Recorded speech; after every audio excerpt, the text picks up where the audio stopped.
Opening lines of communication, this knight's sortie sets the stage for flexible development, potentially aiming for central influence or wing pressure.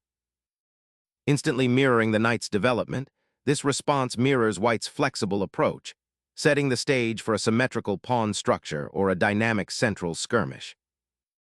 Opening the center and staking a claim in the fight for central squares. Embracing a solid setup, black prepares for central pawn thrusts and a flexible development of kingside pieces. Solidifying central influence, nc3 now eyes the d5 square, setting the stage for a flexible king's Indian attack or queen's Indian structure. Developing the bishop to pin the knight immediately generates central pawn tension and opens lines for future piece activity. Positioning the bishop for an eventual fianchetto on g2 aims to bolster control over the long diagonal and prepare for kingside castling. Securing the king's safety is paramount, paving the way for unified piece development and future central pawn breaks. Developing the bishop here prepares a solid kingside structure, potentially eyeing kingside expansion or reinforcing the center.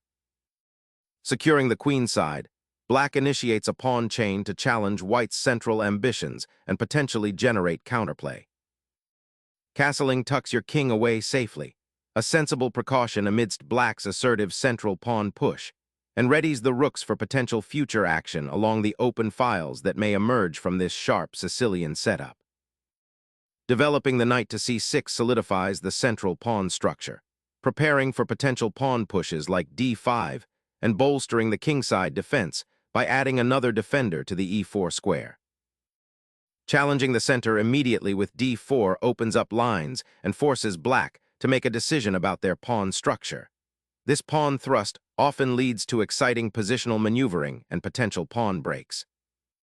Unlocking the center, this capture immediately escalates the pawn tension, forcing white to decide whether to recapture with the knight or maintain a central pawn chain.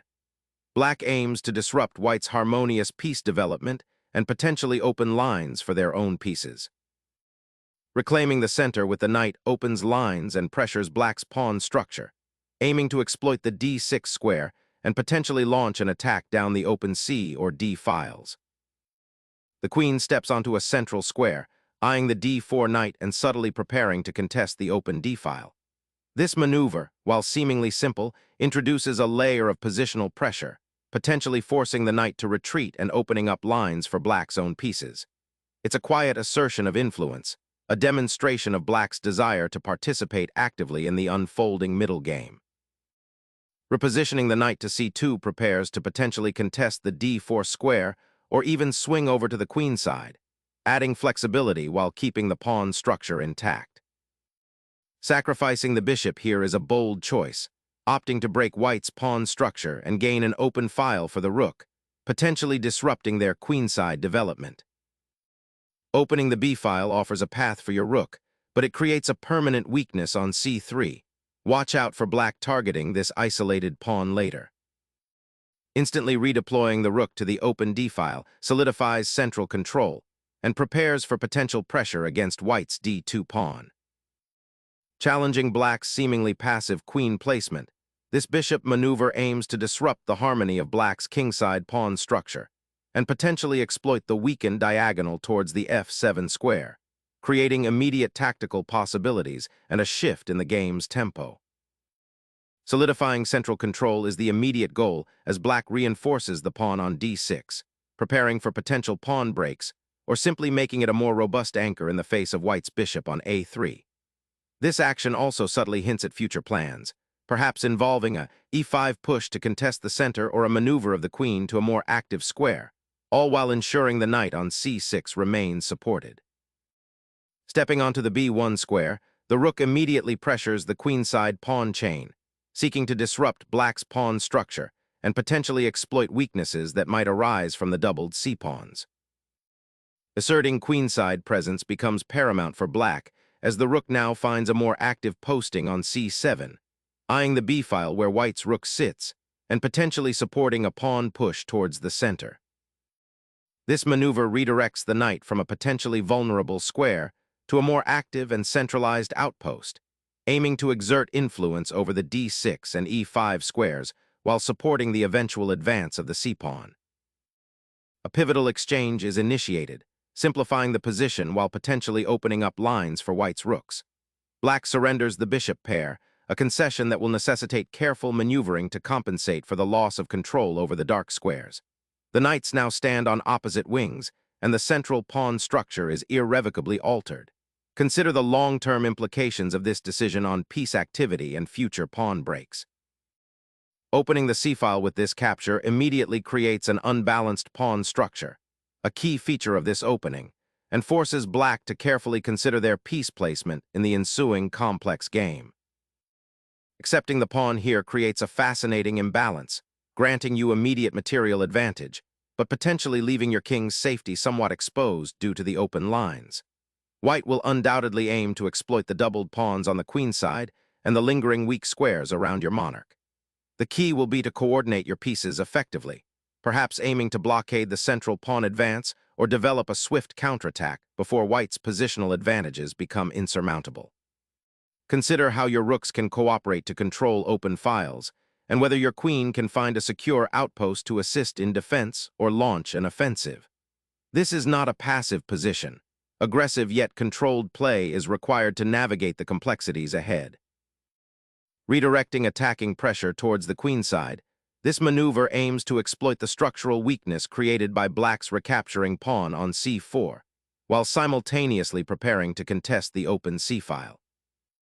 Seizing the initiative with the queen, black challenges white's central pawn structure and hopes to disrupt white's coordination by threatening to exchange the powerful bishop on a3. Relocating the rook to the third rank aims to bolster the central pawn structure and prepare for potential queenside pressure, but it leaves the b2 pawn exposed to a future battery if black's bishop can reach a more aggressive diagonal. Reclaiming the open b-file becomes a priority for black, as the rook now stands ready to challenge white's recent occupation, aiming to disrupt the kingside pawn structure and potentially pressure the now doubled c-pawns. Injecting a pawn into the center can disrupt black's entrenched pieces, aiming to break open lines and potentially target the uncastled king, though it also creates a permanent weakness on d4. Initiating development of the bishop to a square where it supports the king's defense and eyes potential targets on white's queenside is a prudent step in this dynamically balanced position, aiming to solidify the pawn structure. Refocusing pressure on the queenside after the pawn structure stabilization, white reroutes the rook to bolster potential advances and create a more unified defense, anticipating black's possible maneuvers on the open c-file. Reclaiming the initiative, black repositions the bishop to challenge white's central pawn majority and potentially disrupt white's queenside coordination by aiming at the rook. Opening the rook's path to the third rank, white seeks to increase pressure along the open files and potentially threaten the weakened light squares around black's king, a subtle but important repositioning aiming for a more active role for the rook. Re-establishing the rook's dominion on the c-file offers a dynamic challenge to white's imposing bishop battery, preparing to contest crucial central squares and potentially unmasking hidden weaknesses along the queen side. The bishop retreats to f1, abandoning the active a3 square and offering a strategic reassessment after black's persistent pressure. White aims to regroup, perhaps intending to support a central pawn push or find a more constructive role for this piece, rather than being a mere tempo gainer on the queen side. This repositioning highlights white's desire to avoid immediate tactical skirmishes and seek a quieter, more positional battle, potentially paving the way for piece exchanges or a subtle pawn structure adjustment. Challenging the bishop's position on a4, black seeks to neutralize white's active piece and potentially open lines for their own pieces. Bringing the bishop to the kingside adds another attacker to the developing queenside play, eyeing the potential for pressure along the h-file or supporting a future e5 push while also keeping an eye on black's kingside. Unleashing the queen to the queen's flank, black seeks to disrupt white's pawn structure and probe for weaknesses along the ranks, all while preparing for potential counterplay on the queen side.